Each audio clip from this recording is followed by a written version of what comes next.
Hello mga kapakpak, ito po ang inyong Agilang Gala at ako po ay hindi gumala. Nasa bahay lang ako at ako ay manananghalian pero may nakita akong leftover na fried rice. Nilagyan ko ng konting twist.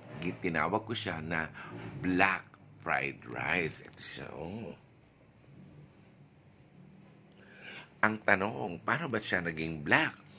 Yung iba, pwede nyo lagyan ng ano yan, ng sabaw ng pusit na leftover. Di ba pag may natira kayong pusit na may sabaw-sabaw, yung sabaw ilagay nyo sa fried rice nyo. O kaya naman, kung hindi po, alam niyo yung diniguan?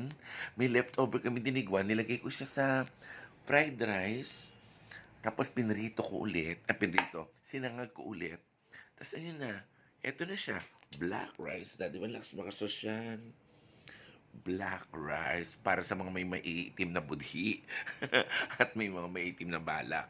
Tikman natin ha. Ayun siya. Oh. Mm. Hmm. In fairness.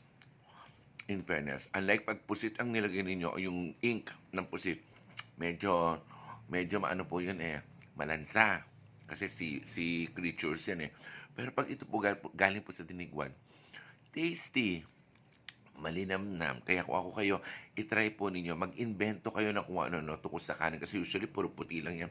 Gawin natin iba, kulayan natin, para ang buhay natin, kulayan po natin. Huwag lang palaging itim at huwag lang palaging puti. Let's put color into our lives and into our rice. At yan po ang latest mula po sa inyong Agilang Gala. Bye-bye! See you soon! Kain na tayo ng black rice!